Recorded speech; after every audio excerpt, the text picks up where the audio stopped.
Watching all of this for us is James Bays in Cairo. So James, they've moved the decision over to the UN Security Council, but they have at least agreed to that unanimously.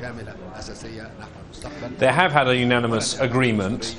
They said that it was reached in harmony. I think there were some discussions behind the scenes, and I think that's why we have these two resolutions at the same time that seem somewhat contradictory. A no-fly zone, and then at the same time no foreign military intervention, because I think everyone who has seen this issue and looks at it, looks at the prospects of a no-fly zone, knows that that probably has to be, although it will be a UN resolution, it has to see the involvement of Western military powers, probably the United States, quite possibly other NATO countries involved in imposing this no-fly zone. So the no-fly zone itself is in some ways foreign military intervention. If you talk to people about organising a no-fly zone, the military experts will tell you that the first thing you have to do is degrade the Libyan air defences in order for these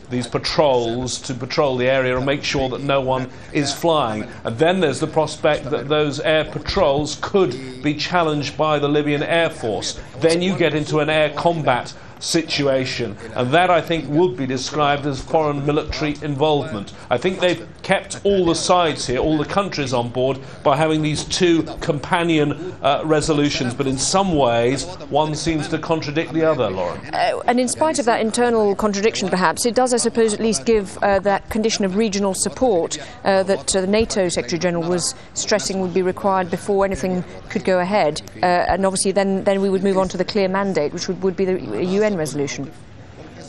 Yes, it all moves now to New York, the UN Security Council, to give the legality for a no-fly zone, Lauren.